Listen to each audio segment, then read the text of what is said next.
So today I have a friend by the name of Mbali. Mbali will be here sharing her story.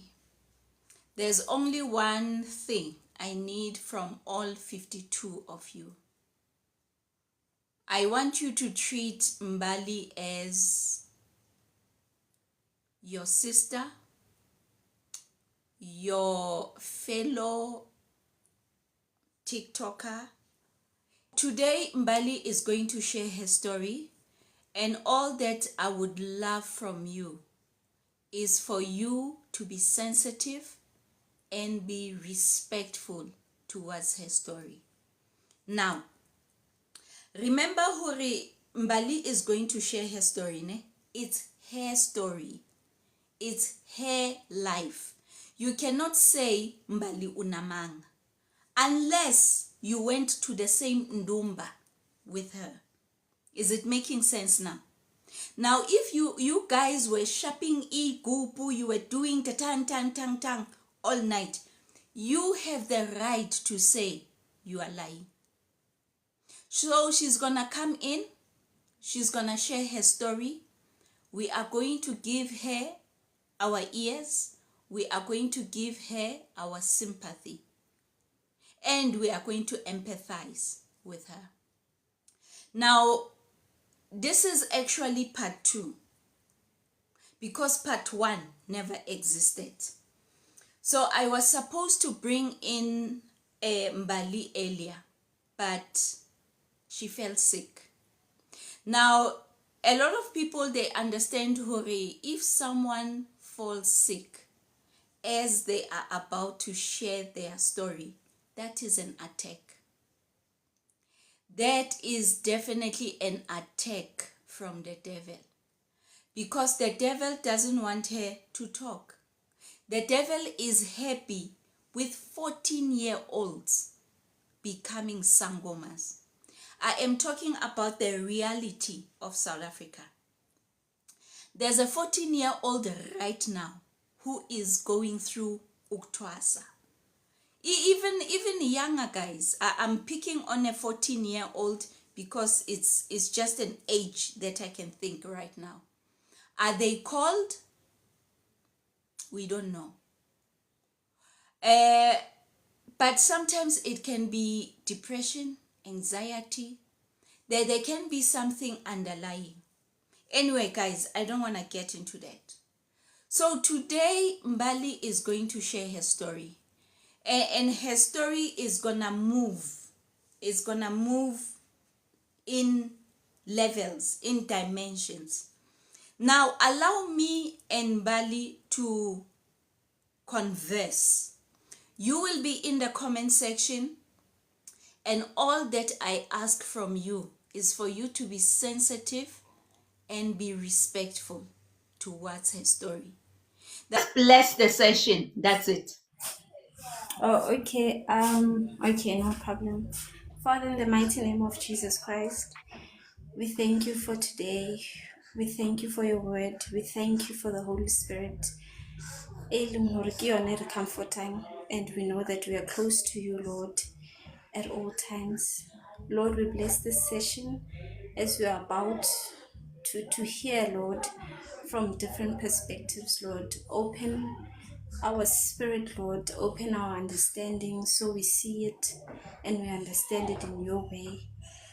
In everything that we do, Lord, we ask that you are be the leader and you are the one that guides us at all times. We thank you for your hand of protection. We thank you, Lord, for all that you've done in the mighty name of Jesus Christ. Amen. Amen. Dimo au akelete itu. Thank you for that. Greetings, my sister. You know, so that we are not all over the place, I'm gonna start with the one that is like, I'm gonna start with it, but I want you to start with an introduction. Who are you? Where are you from? And how did we meet here on this platform? Okay. All right. So my name is Mbali. formerly as Mbali Mako, who is now Mbali Shachwayo. I was born in Sokunda, in Mpumalanga province, and I am a pastor's child and environmentalist. And yes, we met through a live, which I strongly believe it was God who connected us, because I was busy commenting on Sister Joy.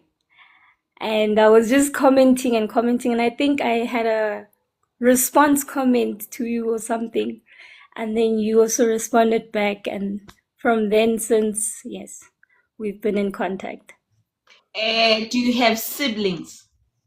Yes, I do have siblings. In our home, we're a family of 5. My mother and father are married. I've got an older brother. I'm the middle child, and then there's a younger sister. Okay, cool. Now, let me just go through how I met you. I met you here. So it was through, I think Jakuja, Jesus Joy. She was on a live, and I think she touched on Sangomas, and you requested, what I heard coming out of your mouth. And I was like, no, I need to talk to this lady. What came through? What you were explaining? I think Ujakuja was talking about, are they calling the name of the Lord? I think that's when you came in. Yes. Yeah, Yeah. I think she was saying, because there are some Sangomas who say, we call God first and then we do our own thing. And then you came in, you said, let me clarify. The fire that came, I don't think you realized. The fire that came through your words, it was like, wow. And I think on the spot right there at Jakucha's live, I followed you. And I said, I need to hear, I need to know more of what you were talking about. You explained in depth. You explained in a way that even a 5-year-old would understand what you were talking about. And I think I followed you. Ngabon Gut, okay, she's all about this. And I think after that video, Yaka Jakuja, you even made a mini video. You explained, you said, I can't believe that people cannot understand this. But I want to tell you, Mbali Uguti, I want you to explain, but I think this is a gift. You can explain to the level that it makes sense.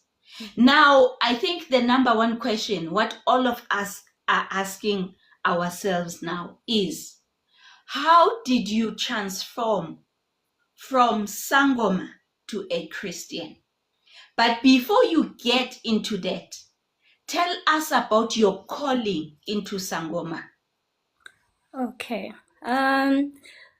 First things first, I was born a Christian, or rather in a Christian background. So many times people just have the thing that, okay, no, she was always into traditional stuff. And so she left it. She's back. She's into Christianity now. No, my dad, as I said when I was introducing myself, my dad is a bishop who has 3 branches, and it's a church Abazalwan. So I was the pastor's kid. I served in Sunday school ministry. I was a Sunday school teacher. I was also a worshiper. So I was pretty much also active in the church as well. So then afterwards, life took a toll. But life took a toll in a sense of, it really convinced me that, okay, surely maybe I am called. Because I wasn't the type of person to be like, okay, when things are falling apart, then now all of a sudden, now I'm thinking, maybe Vele, it's the ancestors, like how people like to explain. I always like to be logical about things. Okay, did I study for this test? Why am I always failing this test? Okay, maybe I didn't study enough, get help, rather than just fail, not study, fail, and then say, my ancestors are punishing me. With me, from a young age, I used to see things. Yeah, see things. Mbali, when you say see Yeah. the future, I mean, see things as in, like now, if channeled properly, see spiritual beings, and also see okay, things in a sense of also dreaming about prophetic things. Yeah. okay. And then did you let Papa and Mama know that when we are born? Yes, yes, yes, yes. The first time I encountered seeing something that was spiritual, I ran straight to them. It was during the 12 a.m. midnight. And I ran straight to them and I'm like, hey, I'm seeing things, they're coming. I don't know what to do. Help me, what's going on? So it felt like almost like a horror movie. So it's like, okay, these things you see them in movies where the child is like seeing things, haunting vibes and everything. So now it's like, okay, now it's happening in reality with me. I try to wash my face. Maybe, I try to tell them, okay, check my eyes. Maybe something is wrong with my eyes. Maybe there's something. But this is so real and so different from the normal life we live in. It was very scary.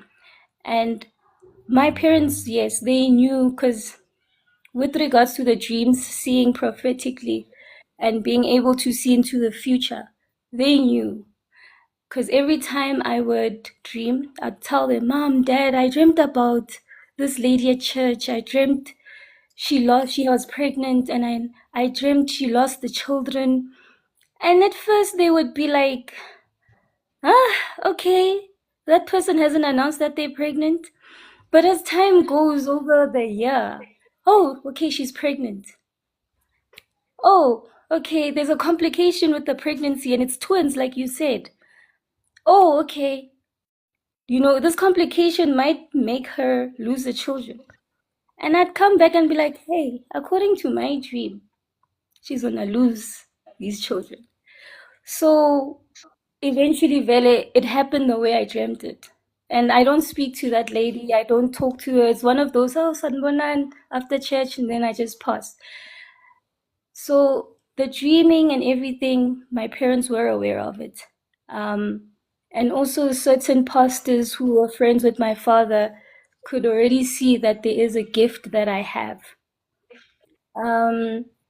So life did continue, but was not as intense as it got to a point where it pushed me where I now, you said, you know what, let me go near twice. At the year of No, but 2015, hold on. Before Uyo Twasa. Oh, it's because Bobona. yeah, So is this what was the calling into Ubusangom? yes. So that's how. Oh, okay. So take us through that. Okay, so I'm gonna slowly start it in like a stage so that I don't skip and have to go back. In my high school years, normally I'd Cool. say, yeah, I'd say symptoms. These are like the symptoms that most Sangomas have, or rather those who are called. In my high school years, I fell ill. Okay, currently I'm also chronic, but there's a huge debate on that. I fell ill and Okay, it yeah. was so, Don't jump to now. Keep to high school.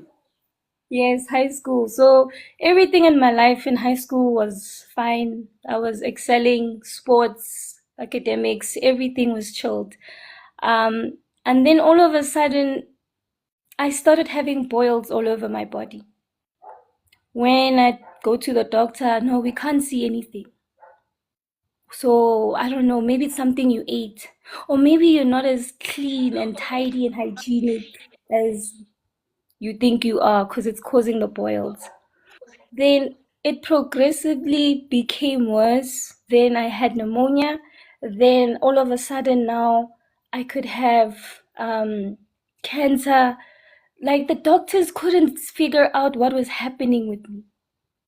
Not at all. It was too many symptoms and they couldn't classify it under that specific one where they can name it and say, okay, this is this. So test after test, I stayed in hospital 3-4 months. Um, and they couldn't. The results were just normal, normal. Anything that hinted to something was negative, negative, negative. So now it was like, hi, bro. Even the doctors can't figure out what's going on. Why? Surely something is not on. Maybe it is spiritual. And so eventually, with the symptoms that I had, they sort of like, guessing game. Let's just say she is in the process of having lupus.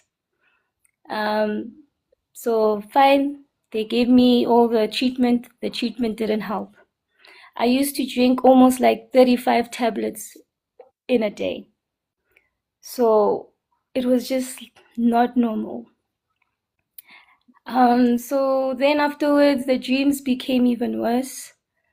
The seeing of things became worse. This was still back in high school. And everything started to escalate to a point where I'd have an out of body experience. Now that is super unnormal. This is in high school. I'm not into Sangoma things yet. I'm not even trying to question if maybe I should be a Sangoma. This is me still being the typical girl who's going to church, praying and everything. But here I am, I'm experiencing now leaving my body. And leaving my body to a point where I could be able to travel with people wherever they go. Now, I was not trained for this, hence, like how some women are trained. Um, so it was really, really shocking. And it raised a lot of question marks, especially with my family. Then, as I did research, my mom was the one who was like, no, wait a minute. This sounds like it's a traditional thing. Izinto zabantu lezi. So surely we need to look into also our family history. Then I also found out that no, my great grandma from my dad's side was a Sangoma. Then her daughter was a Mam Sebeleti. Then my grandmother was supposed to be a Sangoma, but I don't know what happened. She didn't do it. So now it was a thing of maybe now these things are jumping to you. And now, what if Vele you have to go in Twasa? And I was like, you, ma, me, never. Yo, me, nah. I can't even speak Zulu properly. I'm like the snobbiest snob of all snobs. So, me, nah, no Twasa. Ay, no, no, no. So we just let it go. But things kept on getting worse. I was always in hospital every 3 months. I was always seeing the dreams. My dad's church friends would come and pray for me. The doctors, when I'm feeling normal, the results would say I'm dying. When I'm feeling like I'm dying, yeah. When I'm feeling like I'm dying and you can see that, this child will leave us anytime soon, then they don't see anything. So they can't even give me treatment. Because now the results at that time are saying, no, she's okay, even though she looks like she's about to die. Yeah. So then afterwards, okay, I continued to push. I thought, no, surely this is spiritual. Let me just push in prayer. Let me fast. I pushed, I fasted, I would wake up. But all these things were still happening. My grades started dropping, couldn't do sports anymore. It was like, like it was getting too extreme and very messy. And then after high school, which I thank God that I was actually able to um, pass my matric, because that was another thing which I was struggling with. I missed prelims and I also missed the June exams, so it was really sketchy in terms of, will this child even pass matric? But by God's grace, Yeah, I but did. hold on. How did you pass your matric? Average? I passed my matric, yes, with average, but with the bachelor's pass, yeah, with the bachelor's degree, I'd say my average was 64. I didn't calculate it per Okay. se. Yeah, but it was Okay. No, around no, there. no. Okay. Sure. Yeah. Go on. Yeah. So then afterwards, I moved on to varsity. And the one thing that after varsity that I would say kind of in a way convinced me, but not as of yet, random people sometimes would, come up to me, whether church or whether being also traditional, like people like Sangomas, like, yeah, no, this child is called. This child is a prophetess.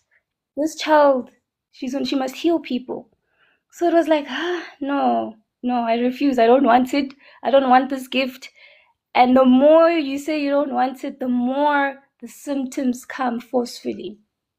So then 2017, I went to Nigeria because I thought, okay, let me go to Prophet TB Joshua, be prayed for, and my life will go back to normal.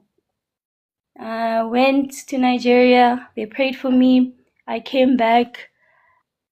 It seemed like I was improving, but then it went back to even going worse than it was. And I couldn't, that's when my faith started slowly decreasing, because I felt But like, did no, did did TB Joshua himself pray for you? yes. He prays, especially if you're an international visitor, he will pray for you. He will definitely pray for you, Okay. because you can't be, you know, traveling across the world to meet him and not having to see him, not having to be prayed for. So with the Okay. international visitors, you are definitely going to get prayed for. Then I returned, and like I said, then things started getting worse. But I was still trying at most to still keep my faith, to still resist, because me as a person, I didn't like Sangomas. I hated Sangomas. I thought, these people are satanic. Bayazenzisa, they're just lazy. They don't want to work. And then when they fail, then it's my ancestors, and then they want to slaughter things. And so to me, being a Sangoma, it was just like, these people they don't have logic. But with everything I was going through, and also still putting the effort to actually try to push in life, to get better, to still excel in school, it was impossible. So then I slowly started to, maybe these things are really real. And so then one time a family member of ours passed away. My mom went to a funeral. Okay, but I didn't go with her. And a lady who was there was a Sangoma. And she wasn't dressed as a Sangoma with the beads and everything. But the moment my mom passed her,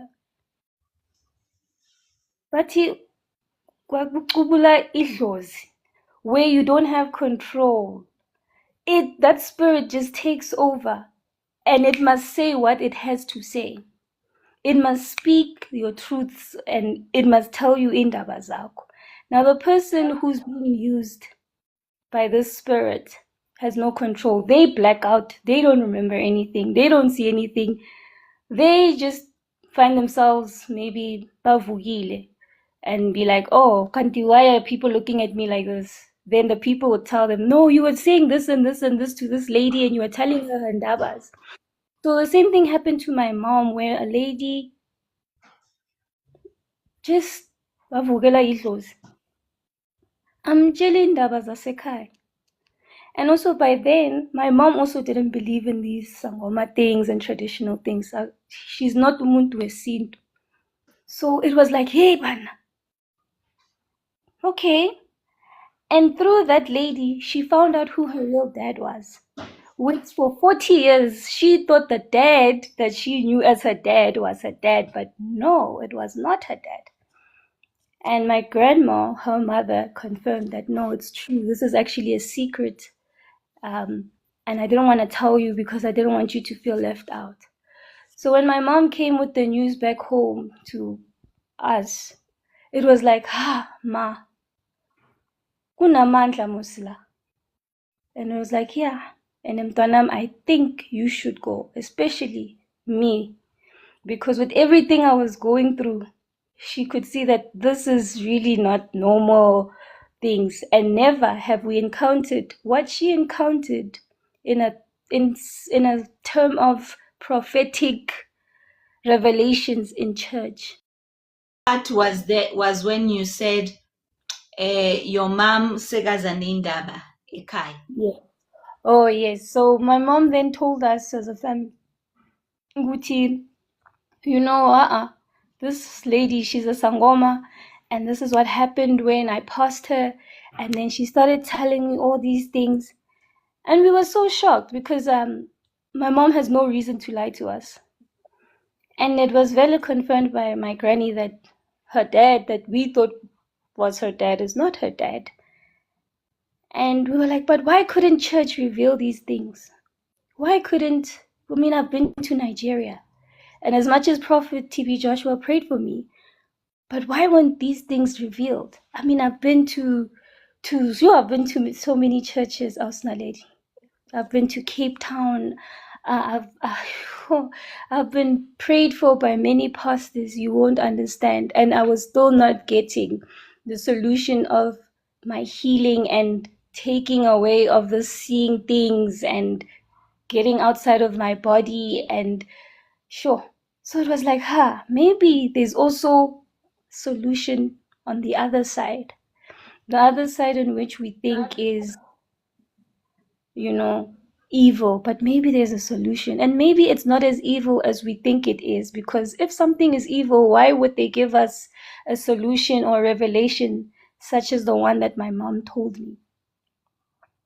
So then afterwards, my mom, when things were getting worse, I went back to hospital again that year. And I was like, you know what, enough is enough. I've been praying, I've been prayed for, I've been fasting.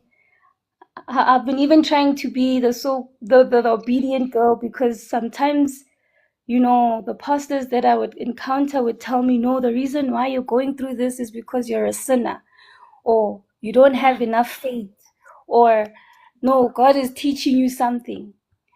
And I looked at my life and I'm like, but how can God teach me something for so long? I've learned. My faith, what's wrong with my faith? Then teach me how to have the faith that will remove all of these problems away from me. So no one could really help me, but everyone in the church side would just give me excuses to why this problem is not going away. And so I told my mom, I'm like, you know what, enough is enough, ma. Let me go and consult. And can you please take me to the very same lady who revealed all these things to you? And that's when the journey to me actually started. Because now I was opening up a foothold or pothole or foothold to these principalities to now have access in my life. So then I went. So you wanted this lady to coach you? Yes, to also tell me what's going on, because the pastors are not helping me. They're not coming with solid solutions, and with the solutions that they give me, I don't see any difference. So I need something that's real, because here my mom got something that's real, and not that she went willingly to that lady. It was just your normal event, funeral, and boom. So I was like, no, let me also give it a try. And I went there and she told me, like, when even if they can pray for you, you will not be healed. If you want healing, you must go uyotwas. You are a Sangoma yourself. You need to be trained. People are relying on you to help them and to heal them. And you see dreams. She could even tell me my own dreams that only my family and I know. So yeah, some people can question and be like, but wasn't your mom telling her all this information? We can argue that with that one lady. So then I told my mom, I'm like, no, let me go get a second opinion, but also still from a traditional healer, because now I was done with the pastors who are busy telling me that my faith is not big enough, all these things. So I was like, Ma, let me go to the second one, and one we both don't know. And I went to the second one, and it was like I was led. My spirit, or I don't know, the spirit led me there, because I was just roaming around with my cousin. And I stopped at a house. We were at a township. We were walking, and then I stopped at the house, and I'm like, no, let's go inside this house. And then we found out, vele, the Sangoma, Zebil, Vayatwasis, and everything. And we got in, and she also told me the same things that the first lady told me. So it was like, yo, okay. Yeah, no, let's try one last one. And I won't lie, I have to be honest. Once you start consulting, don't even try to go. Because I once, think Mbali, you said it's like opening a hole. And yeah, then Ziangena 1-1. Continue. So the second one, when I understand you, you were led to this one. Okay. yes, yes, I was led. And I went there without my mom, so because I was just like, no, let's see if these things are really real. Let me go without my mom. And me and my cousin were just walking around shooting his patro. And it was like, this house. And then I entered, and Vele, they were about to come out to do the drumming. And I was like, oh, okay. And I was like, I'm here to consult. And I had enough money by then, because they didn't charge a lot. It was like Puma 150. And she also told me, hence I said, she told me the same thing that the first lady told me. Oh, you can pray, you can fast, you can go to all the pastors in the world.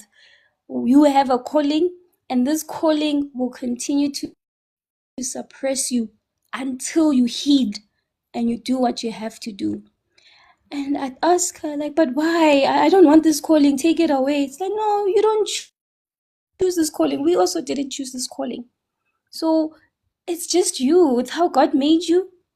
And don't worry, because already she knows me because of the gift that she has.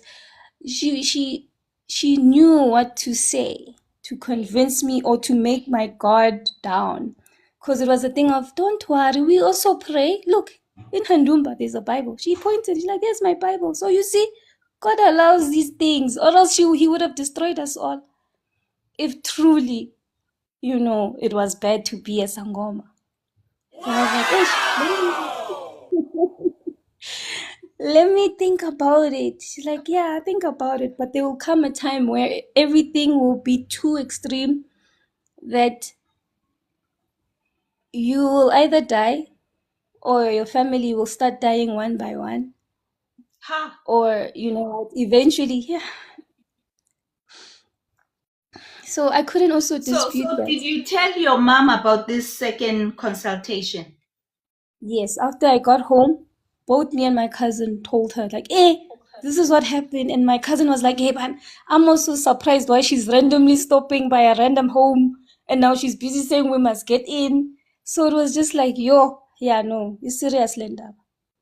So my cousin, I ufaga zinam, would no, this is true. Would no, it's true. This is what happened, and this is what Vela, this lady said, and 1, 2, 3, because she was allowed to be with me in the room while this lady was also throwing the bones and everything. So my mom was like, yeah, you see, maybe then this is the way to go.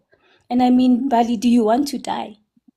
But hold on, Mbali. How is it that you and your mom, you are Yeah. hiding this away from your dad? Oh, yes, that's a good question.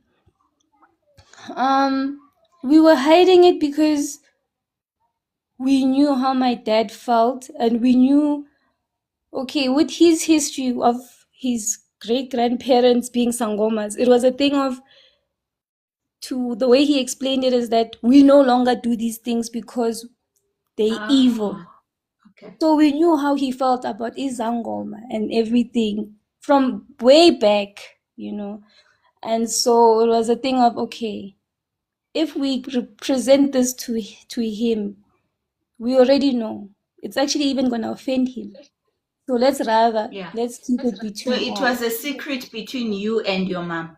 Yes, it was a secret between me and my mom. And then, okay, I had to move to Durban, and then I consulted there now, because the more I started doing research, um, Hold on. You moved to Durban, so you yes. didn't tell your dad. Oh no, my dad, because we worked for it's a family business. So Oh, okay. Because yeah. in everything that you are talking about, Mbadi, don't leave Mm, your dad behind, ne? At the okay. end, I'm gonna tell you why. Yeah. So now you are moving to a business and your dad knows about it. Now you are in Durban. Yeah, continue. So now Thank you for the gifts, guys. I'm in Durban, and okay, fine. I'm still having the same symptoms. I'm still being sick. I'm still dreaming dreams. I'm still, life is still the same way it was. Sorry. So I was like, okay, let's maybe try a Sangoma in Durban. Plus, Durban, they say KZN, Abantu, Amazulu, Abantu Besintu. So maybe these other two, So maybe these ufuna other two. umakoya. Yeah, we want the real deal, not these play ones, go Gauteng in the cities. Let's go to Emakaya, KwaZulu Natal, where you even hear the stories about witchcraft, which are like scary. And yeah, so I was like, okay, since I'm here, let me go look around. And then I had already had um, like friends in Durban, also some of my colleagues, or rather my clients, were also from Durban. So I'd also low key ask around and everything. I'd low key ask around, like, hey, you know what? Can't you help me out? Because they could also see that I was always sick to a point where it would compromise on the work that we had to do, like projects and things like that. So one lady felt sorry for me, and she's like, you know what, Mtana, I know this one lady, 123, 123. I think she can help you. And then we went to her church, which was a bit confusing because, sorry, I told her that I wanted someone traditional and that I'm giving church a break. But this now type of church was like Bumam Sebeletsi vibes, which is a comedy. It's a So it was like, oh, So okay, Mbali, what's a mom sebeletsi? sure, Mam Sebeletsi. I'll, and with the way I understand, Umam Sebeletsi are Oh, people, yeah, ke ba like le ba those, diphika. Oh, yes. ba So dituku. bona, Okay. yes, yeah, Okay. those are for Mam Sebeletsi. Um, so some of them do use izinto zesintu, which is a traditional. So basically, they mix things. Some of them, only a few, and then some only stick related to just healing of water and the Bible and Istunya and your angels and everything like that. So I was like, "Oh, okay, fine. It's not the Bazalwane I'm used to, so okay, maybe also this will work out." She took me there. I saw the prophetess or the lady who's in charge. She told me the same thing. You know what? When you must go to traditional healing. yes, some of your ancestors were also Mamsebeleti, but you need to accommodate both of them. I was like, what? Okay. Oh, now there can be two. Okay. So I can still be Christian, or rather Bible and praying, and still also throw bones and put muti and everything like that. Then afterwards, I went again with friends. The lady referred me to this time a traditional healer, even though she wasn't supportive of it. But I kept on asking her that no, let me just go because I want to compare these two from the one in Gauteng with the real McCoy traditional healers here in KZN. And yeah, also told me the same thing. You are called, you are 1, 2, 3, took out secrets, family secrets as well. And I was like, huh? And it's like, yeah, your family is really under a lot of witchcraft. And the only way to save, and the only way to save your family, you are called to save your family. That's why you are here. But you're not taking this calling. So that's why you're so confused and you're sick. You need to deliver your family, you Mbali. And the only way to deliver your family is to become a Sangoma and fight fire with fire. And I'm like, yo, geez, man. So then I came back after COVID. COVID shook a lot of things with business and finances were starting to be tight. So my dad called me back, like, Mbali, come back this side. And so when I came back, I still worked for the family business. And then there was one colleague as well who was into Bomam Sebeleti and everything. And then he recommended to my parents that, no, I can see that your child is really struggling because I'd always be absent and everything. And even though my other colleagues would be like, she's just pretending, she's just lucky because it's a family business, so she's just taking advantage. That one colleague was like, no, akazenzisi lo mntwana. She really needs help. So he recommended that I go and train as uMamsebeleti, where he comes from. But he assured my dad, no, be assured that where she's gonna go, they don't do anything traditional, but they will help her. So it sounded good.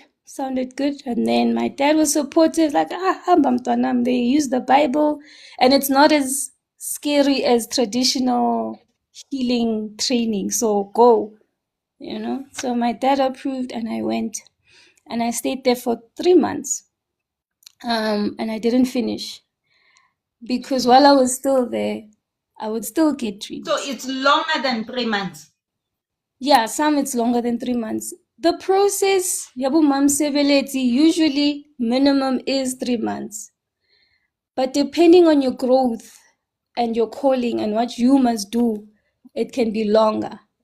And sometimes you find that though you are ready to leave, but uzothola ukuthi the one who's training you still wants to keep you there, maybe because of bad their own bad expectations. Maybe they want to still use you under their church, then they'll keep you longer. So, which is also similar with traditional healing, but I'll get back to that when I enter. Yeah. So then what would happen is, okay, I trained, I won't lie, we pray there. Eh? But Mamsebeleti pray hard. They prayed more than I thought I was ever praying the most. So you pray, you have all these rules now and everything. And then my trainer would tell me that after you have graduated, you must know that you are no longer going to wear pants. You must leave your job. Yeah, you must stop wearing yeah, because you are training to be a prophet. So you're not going to be like normal people. You are called to be full-time prophet and also to train other people within this field. And I'm just like, after studying for so long, and now you're telling me I must leave everything, stop wearing pants, stop wearing makeup, which I don't have a problem with the stop wearing pants and makeup. I mean, if that's what it must happen, then sure. Okay, But hold on. So no pants, no makeup, no weaves, no nails. no nails. Um, the other thing which shocked me was when I was training, when you're on your periods as a woman, you don't go pray with them at the same time. You don't wear the you don't wear the uniform when you're on your periods, when you're on your menstrual cycle. You're not allowed to touch anyone. So I'd be isolated because the people I was training with were retired men and women. Some have already going through menopause. So I'd really feel left out. There was no one my age group that time. And those who were my age group were males. So that isolate you, you'd sleep alone, you would not wear their uniform. I'm not allowed to give you a book because I'm considered unclean. So I'm not allowed to give you anything, but you're allowed to give me things. So they would cook for me at times. And what would happen is I'm not allowed, if for instance, let's say Osna lady, you want a teaspoon and I'm closer to it, but I'm on my periods. I'm not allowed to give it to you and pass it to you and be like, hey, Osna lady, here's the teaspoon you want. No. And, so afterwards, yeah, that was the weird thing as well about trainer as Umam Seveleti from that side. Then, okay, fine. I started now dreaming about my trainer.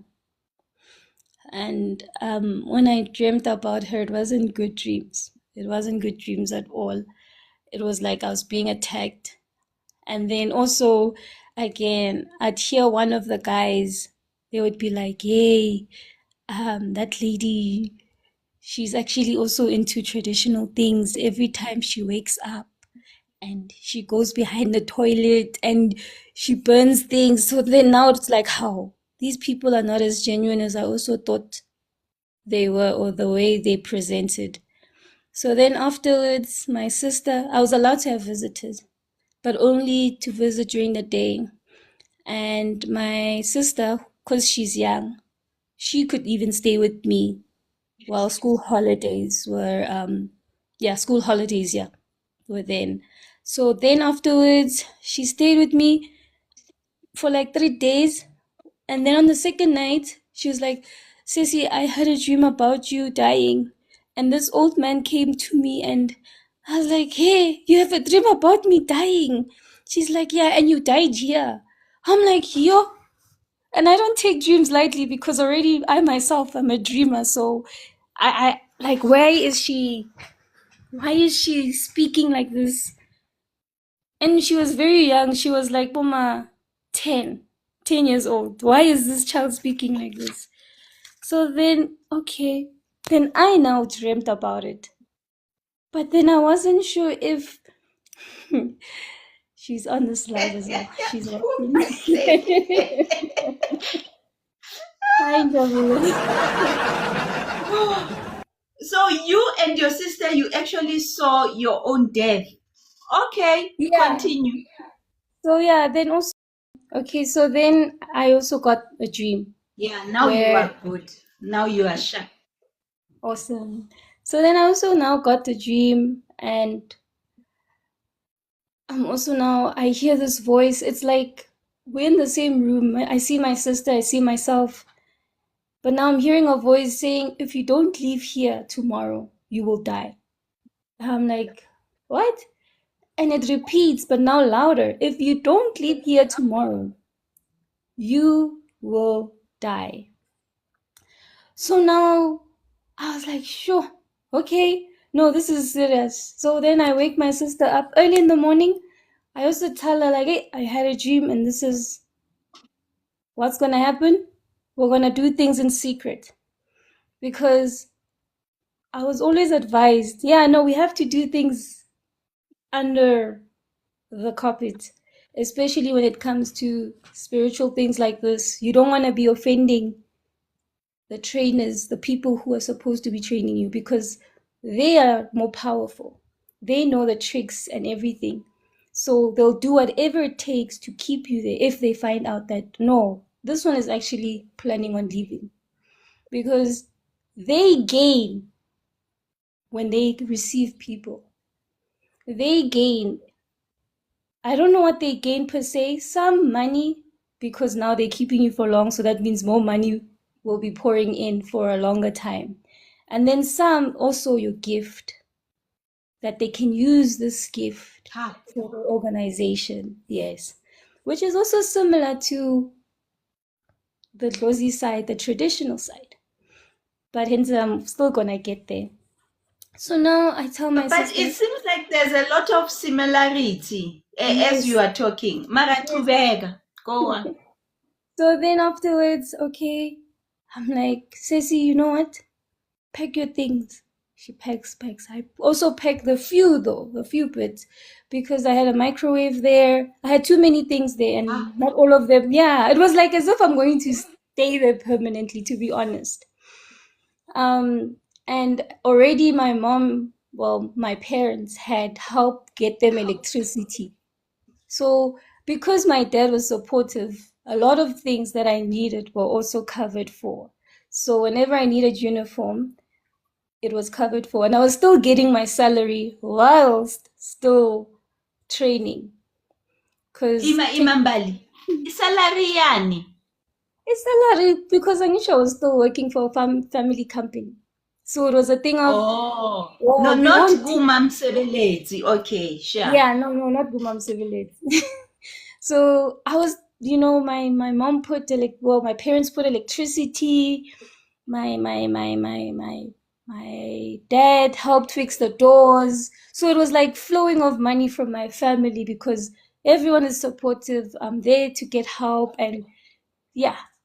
And okay, while I was there, before running away, um, I wasn't allowed to take medication though. So it was like, okay. Because hence I said earlier on, eventually the doctors just said I have lupus, because they couldn't figure out. But based on the symptoms which were closest, they're like, okay, your treatment will be for lupus. And while I was there, Kumam Sebelet, you're not allowed to take medication. They believe in you must pray for the water and drink.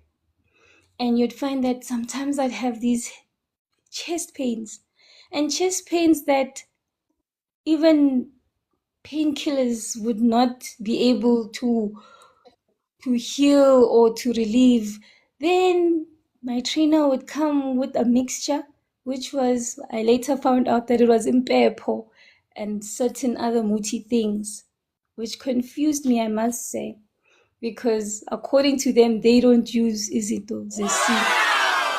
So it was like, why Ngati, this thing is being like a bit tricky, because that guy who referred us, well, my colleague who referred us to this place, said there's no muti and Sangoma things, but now this thing, my trainer's giving me umpepo. Since when do Abu Mam Sebeletsi use umpepo if they're not traditional? Hi.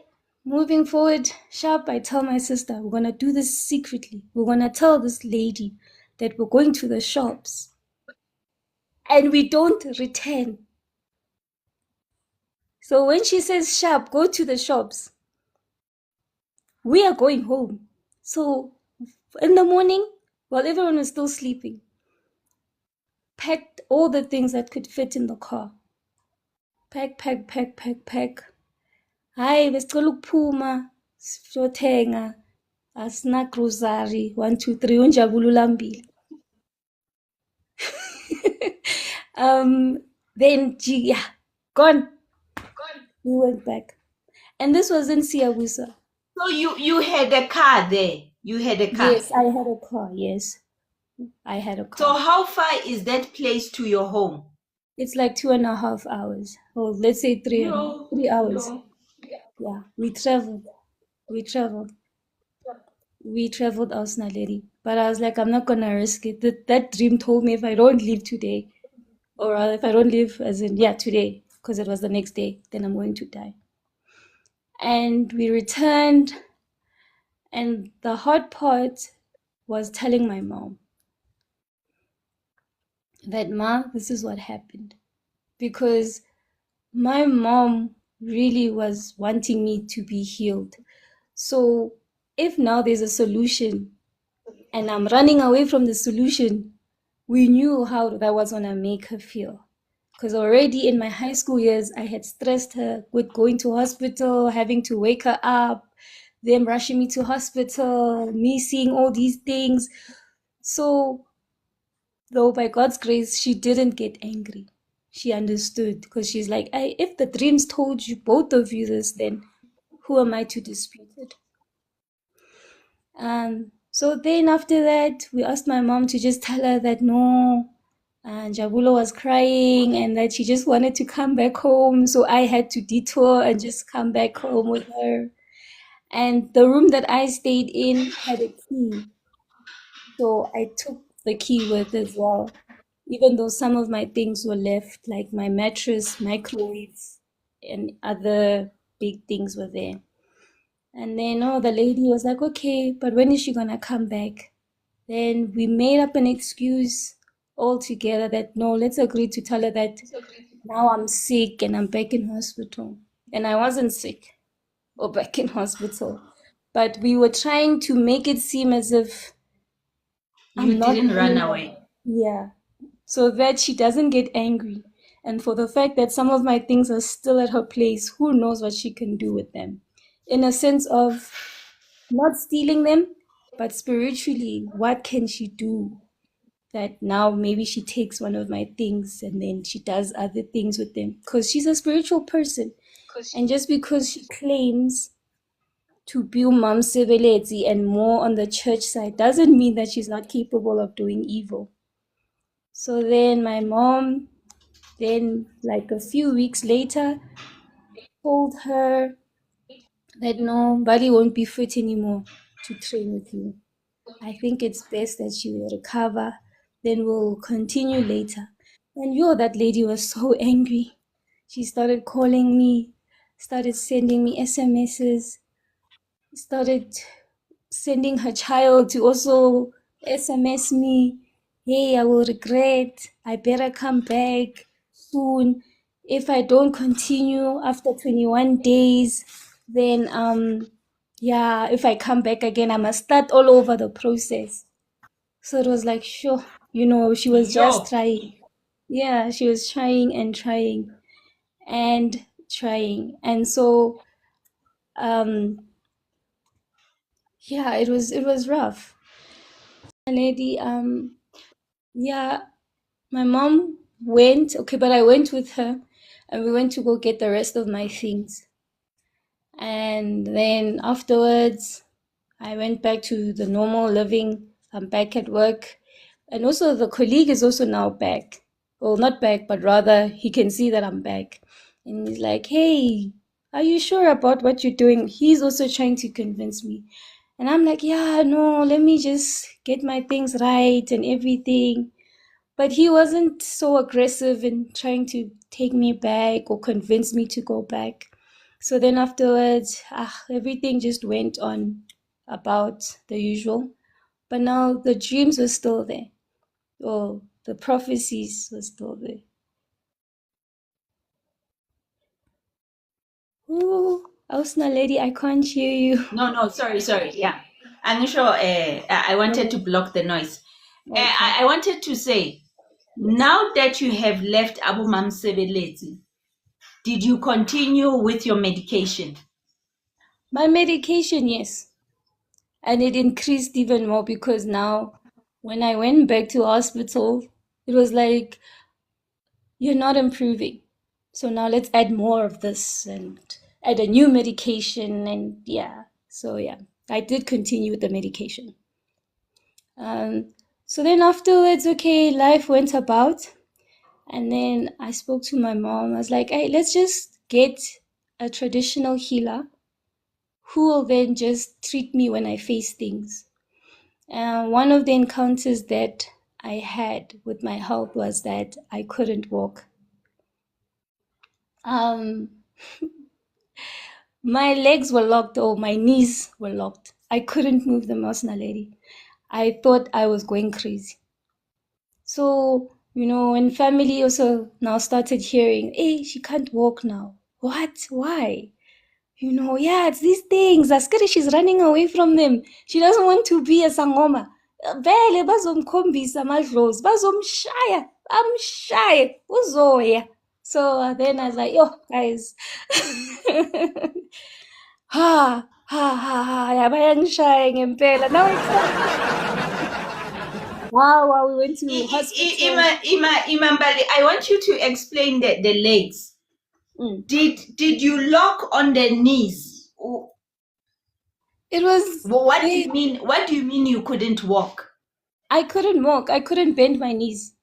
I couldn't bend my knees. I was You just woke up like that. You woke up. Yes, I was studying. Okay, go on. And I was there, and I was like, oh, maybe Mom Seveletsi lawyer, maybe she's punishing me, because I left otherwise, and maybe, but it was like, no, man, it cannot be her. And my dad, I must say, my dad also tried his best, praying for me and also fasting. Like, he'd go on fast, dry fasts and everything. But it was like, it wasn't helping. So my dad would also... But then, Mbali, especially Batini about these legs, these locked legs. Couldn't see the cause because my blood tests were not even saying that I'm flaring up from lupus. It wasn't even cold. I'd understand if it was winter, maybe sometimes some people experience the locking of the knees. So it was so weird. At that stage, were you thinking of Mom Sebelet? Yes, I thought Mom Sebelet. No, maybe we young punish because Mbali. I think, eventually, I'm sure she figured out with no, this child ran away. It was just all a scam. Yeah. So I was like, maybe it's her. But I wasn't dreaming about her in a sense of maybe she's still after me. So I was like, hayi vele sashona mina nomama sahamba sayenyangeni, referred to by a business friend. I went there. I was a lady, I couldn't walk for like 2-3 weeks. My mom had to pick me up. My mom had to bath me. I couldn't move. It was all just pain. I couldn't move from the knees going down. My mom had to do everything. I'd always stay in my room for 2-3 weeks. 2-3 weeks. The doctors couldn't find anything. The doctors couldn't help me. Like, okay, let's maybe increase more of this. Nothing was helping me. Then we're like, it's spiritual. Let's go to another nyanga. We went there. She's like, no, don't worry. We see it all the time with people like you who are called. They will lock your nails because you're supposed to be a granny. It's Sangoma. It's ancestors, so the people who have lived before, who are old, So it was like, I don't know. She did her treatment. My mom had to take out 4,000. 4K like that. 4,000. She did her thing. Ang hlaba no muti hlaba phahla. Osna lady, 4K. 5 minutes later, I could bend my knees. You could? I could bend. I could walk. I left there. I came there, Banguka. I left Nhamba. Me on my own. Mbali. When you went there, you were on a wheelchair. I was not on a wheelchair, Banguka. Like, you see how after getting married and your husband picks you up like this with your legs in the air? Like that. And then when you came out, Ganje, you were walking. I was walking. After she did her things and tontons and burning and everything and rubbing and muti and everything, I could walk. And we were like, yeah, no. What is this? What is this? But we couldn't believe it. Okay. So back home now, your dad can see that you are working. Take me Yeah. through that. Oh, we told him because we could not deny it. My mom opened up and said, listen, I saw my child is suffering and I'm not about to be, no mom will just watch their child suffer, all for the sake of that, hey, we are church people. If they say Nyangale in a solution to help my child, I will take her there. I'm not going. Pella, I'm the one who's busy bathing her. I'm the one who has to pick her up sometimes. We almost even fell last time down the stairs. I'm the one who must not go to work because of her. You can continue. Me, I'm the one who feels the most pain. So she told my dad, like, we took her and look, now she can walk. So what do you have to say about that and about Christianity? Because now I'm starting Uksola. Because why? You were praying this whole time. For the 3 weeks you were praying, you were fasting, she was drinking medication, rub, everything, you name it. But nothing was happening. It only took us an hour to just go and consult, and my child is coming back. She can walk. Yo, So what a wow. my dad was like, me, I will never give in to you. He was like, hey, that's you No, guys. but hold on, Mbali. Hmm. Uphuze something or bagrapil? No, I didn't drink anything. She took her mutis. And then she took is it like those shop, I forgot the animal. Oh, the you see the animal with the spikes on the back. She took Ah, one of those yeah, le things. NJ. Yeah. Yes, she took one of those things and then she didn't even do it hard. She just like touched me with it. Just touch with the mutis in it, like with the muti on it rather. So she just touched me. She didn't do like hard or aggressiveness to like force me to start walking and to force my bones to be flexible. No. Yeah, yeah. I just wanted to know, Guti, what did she do? But then Yeah, you came out walking. I Now your can. dad knows about. So now your dad knows Guti Ninania consult. Yeah, my mom. I asked my mom because we came back home late. Because even where we had to go, I forgot the place. It was also far. Puma 3 hours drive. It was far. But if, someone says, hey, go to this person, they'll help you, you will do anything to get the help you need. Especially if, Gulani share koni 4K for yeah, 4,000. 4,000. Okay. All right. Excluding the consultation, which was like 750. So, yeah, then my mom came the next morning. I asked her as well, like, so how did it go after we did the things and everything? Or rather, after we told Papa about this, and she's like, hey, your dad wasn't happy. He wasn't talking to me.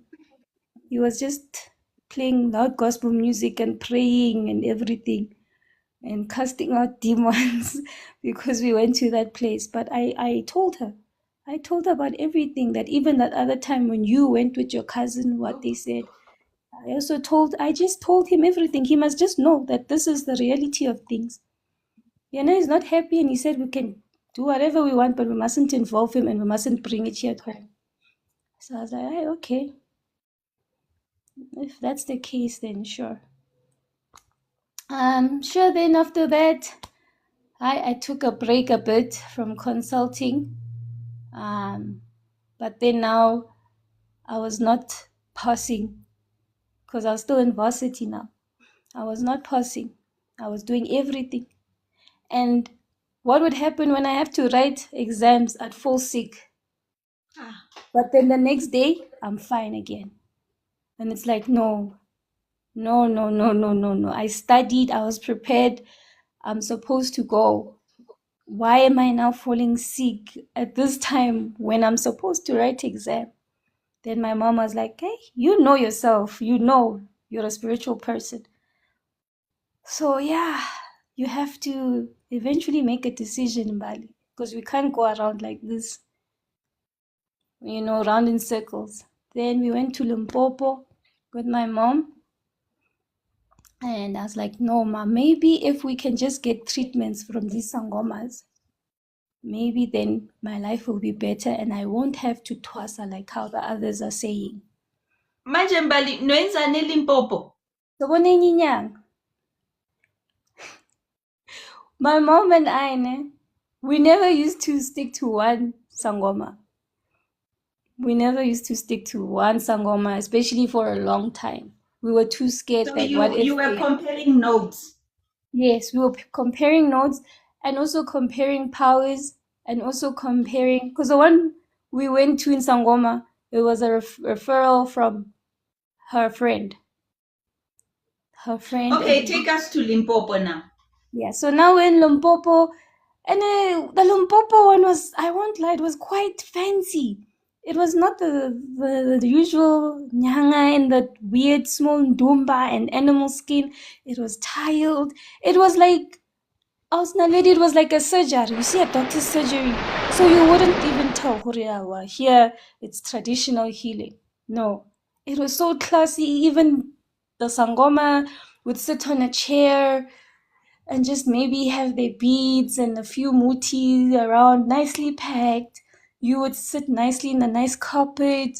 Not the tansi, no, not the wheat, the one that we are used to. No, nice carpet with the pillow, they offer you tea. So I was like, oh, maybe this is not as bad. Because I mean, if there's also this type of sangomas, then maybe I can also consider this rather than the scary ones where you're sitting on the floor, the kansis, the animal skins, and it smells.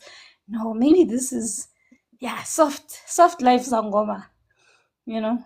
So it was Limpopo, but it was also known that he's a very powerful man as well.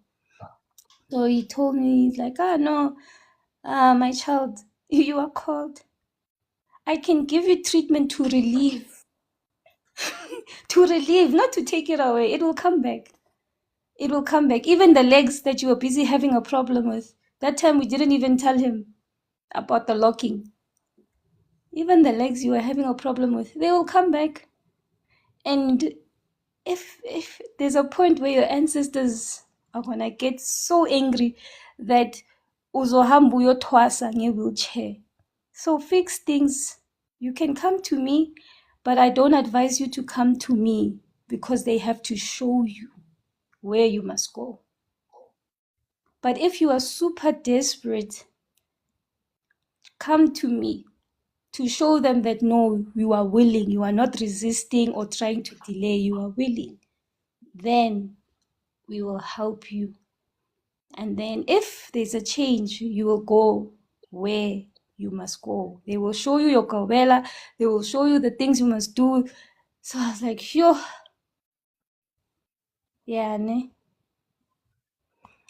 No. Galaguti, just heal me and I'll think about it and come back if I need to come and twasa with you. So he's like, it's okay. And during my consultation there, I saw how he was trying to convince me that being a Sangoma is not as bad as people make it seem. That, oh, you're gonna be poor, live in a ndumba, small space, animal skin. Hence, the first time you go there, you wouldn't believe that this is a Sangoma's consultation place. It was so classy. And he was even telling me about his daughter who had also twasad and how her things now are flourishing, recently got married, recently got a job, recently graduated, and all these good promises. So I was like, oh wow. And what I also realized, Asna lady, with sangomas, they will tell you all the nice things you want to hear to convince you to twasa, especially if they can see that you have a gift. So one of the things was that, okay, if you don't twasa, you won't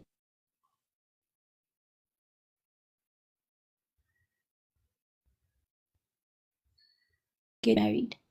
If you don't do this, or if you don't twasa, you won't get married. And I still there is that, okay, he's busy telling me also that, here are the benefits, don't worry. And, it's not as bad as people show it to be, like how it's dirty, when people think about sangomas, um, normally like, yo, bangcolile, they walking around barefoot, they have this weird things and their Hold hair. on, Mbali. How was this man, Elimpopo? How was he dressed? How was he? He was wearing a suit. He was wearing a nice watch. He had this thing. Yeah, so it was like, wow, you know, wow, okay, this is not bad. But it was totally different from what I had already been through and seen with other sangomas and everything. So it was like, oh, okay, Kanti, there's this side of traditional healing. This is, maybe I could be also like this, like, these classy ones. So then he told me, no, it's not as bad. You can see as well, and besides, amadlozi awafani. Maybe How? that one's dlozi. Yeah, because amadlozi are individuals. So maybe lo ombonile bamsebenzisa like this, or maybe unedlozi that wasn't clean and hygienic, or then now that spirit is also in that person, so now they also not gonna be clean, they also not gonna be hygienic and everything. So he was also explaining to me, he's like, no, don't worry. And also the same thing again with each and every sangoma, it was always them trying to convince me that, don't worry, you'll still be able to read the Bible, you'll still be able to go Hey! to church, you'll still be able to. So yabona, we're not as bad. Nathi siyathandaza izangoma, nathi nama-tongues siyawazi. I was like, oh, okay, wow, yeah, no, God and ancestors, we're all the same family, same. It's not opposing things, it's that people like to oppose. People in the world like to say we are opposing Christianity, or Christianity is opposing us.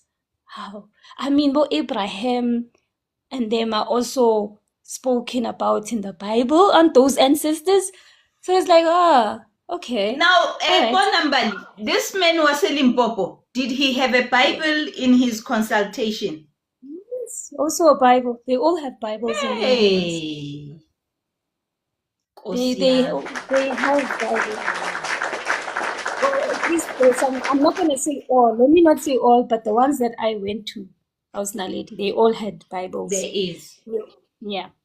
So then afterwards, he told me, it's like, treatment for this chest pains to go, or for this, and for your dreams to not be aggressive, we can go to the river, just to ushweleza, as they would put it, to say, guys,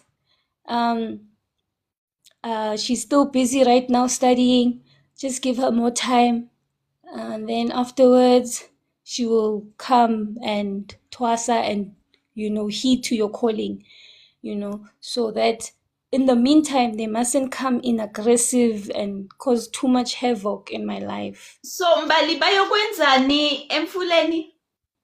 Ukushweleza is to basically, it's a ritual that they do, slaughtering of a goat. Yes, slaughtering of a goat by the river and everything, just to ask them, Guti, you know what, give me more time.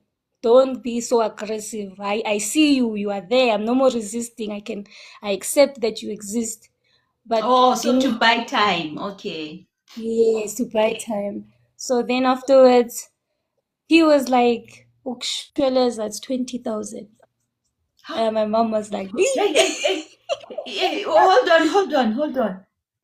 Mbali, ukushweleza yini, it's a Yaris, it's a Corsa, it's 20,000. Ukshweleza. That's excluding the goat I still have to go buy. That's him doing the ritual. Ulo waselimpopo lo, who's Yeah, the shwelezing classy you? one who was wearing a suit. Yes. It's like, yeah, and then we'll ask them for maybe 4 years that they mustn't be aggressive and to allow your things to run smoothly. For 20,000. Yo, hi. Okay, Kubega now. Now you pay. Yo. No, How much? no. My mom did not that one. No, 20,000. My mom, after we left, okay, when we were still with him, my mom and I were like, no, okay, let's just go. Can we please go home and then speak and try to budget and everything, so that we can get the money, then we'll come back and we'll do the rituals. We didn't go back. My mom was like, no, I'm sure he's not the only Sangoma who knows how to shweleza for you, emadlozini. No. I'm sure, 20,000. Hi, let's go look for another person to shweleza. Khona 20. No. Mm-mm. So then did you go to another person? Yes, we did. Wait, Chico. Yeah, once you start, there's no stopping. Oh, there's no stopping. Ausna lady, once you start, that's why I wouldn't advise. You must know once you start, it's one thing after another. Okay, let's go to the new place where you are shwelerezing manje. Lapha bafuna malini? Oh no, then we went to a new lady, local, but she was like, "Hi, no, there's no Sholeza here. How? It's already too late." No, she's like, "It's already too late. We're gonna be wasting time." Wena ebili kube kudala waqeda ukuthwasa, kube manje uyigobela like me. So yokusheleza, Mona, will just take your money, Mus. Your ancestors are even angry at you right now. If they could, they would kill you. But they won't kill you because you've tried killing yourself, which is Hi, true. Mbali unamanga. I'm so serious. I'm so serious, Osna lady. So now this one, she's telling you ukuthi wena kahle kahle uyigobela. Yes. And it was like, no, yeah. Uyangitshela ukuthi yeah, kahle kahle bekumele ube full time gobela and uthwasise now. Ngathi I understand ukuthi kumele ngothwasa ngiqede and then I continue with my life. Mara manje nami kumele ngothwasisa. Hayi, hawa. No. Yeah. No, bakwatile. Kahle kahle with her, she was one of the most honest, straightforward, tell it like it is Sangoma I've ever met. Where people in our family were doing dirty on us, she'd tell.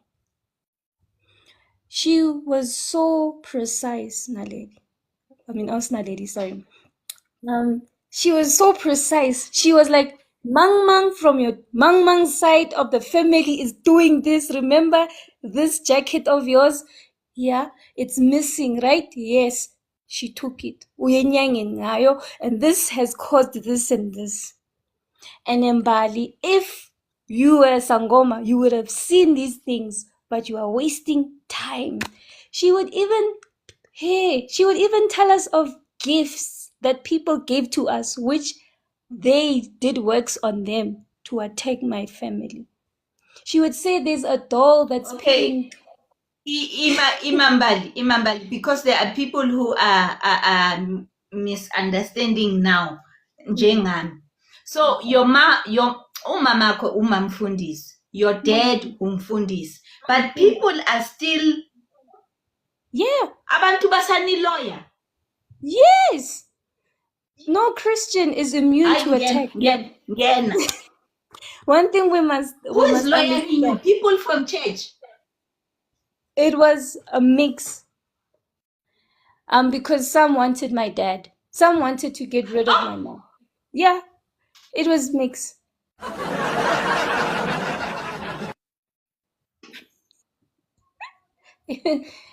Everyone wants ubaba mfundisi. esontweni the price is ubaba umfundisi. Whether he's married or not, everyone wants ubaba umfundisi, ubaba bishop, the head, because they know the benefits and the what. So yeah. No one is immune to attacks. Spiritual attacks, no one is immune to it. So I with her, she was straightforward, because the other sangomas would refuse to tell us if certain people are also busy on the side to frustrate our lives, because our family has been through a lot as well.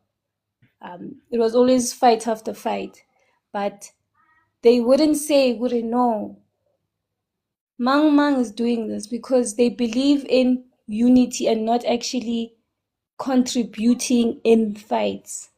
Because now the example they would give is that a good Sangoma will not tell you who's lawyering you. Anyeke akutshele ukuthi ubani ukulawyer.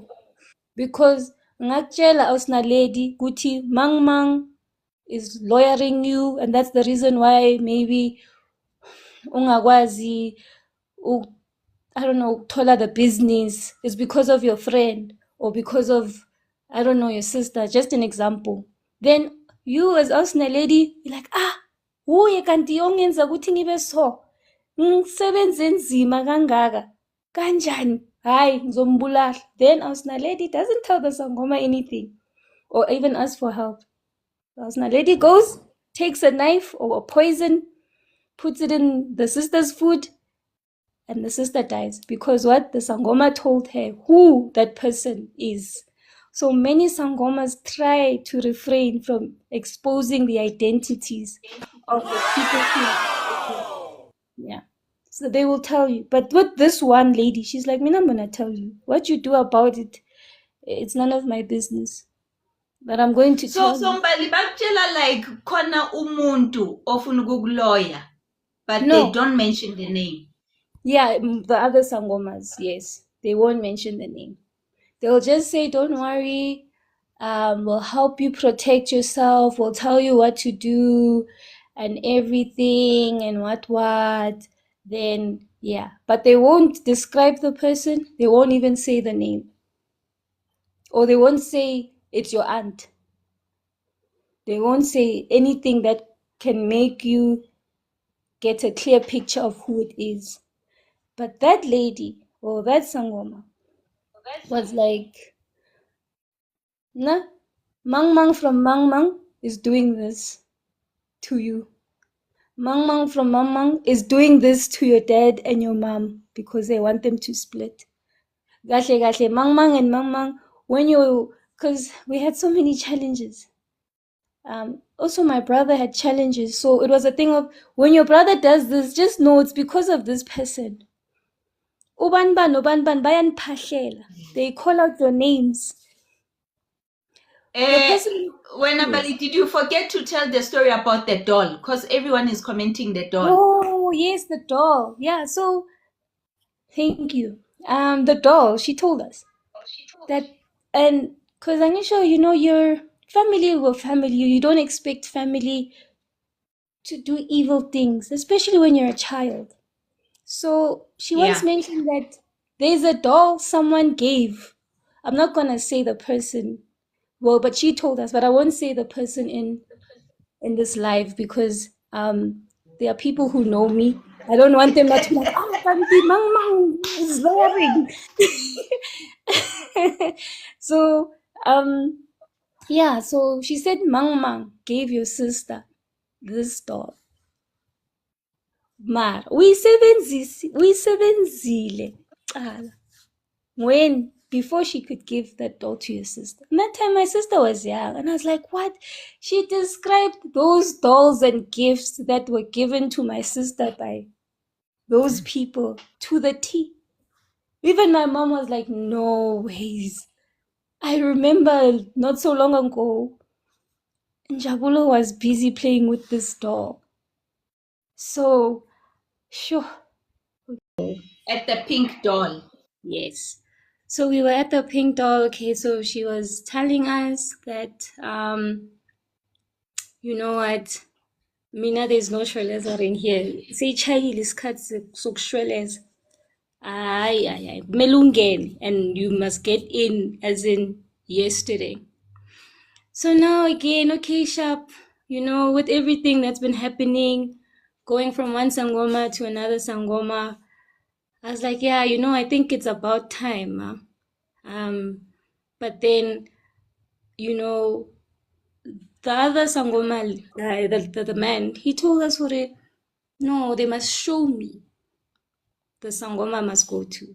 And I haven't had dreams of her being the one I must go to.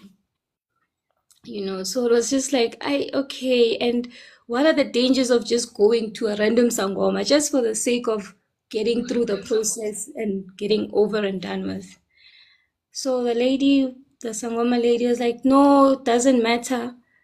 You'll see it later, but for now, just to show them that you want to appease them and everything, just come in.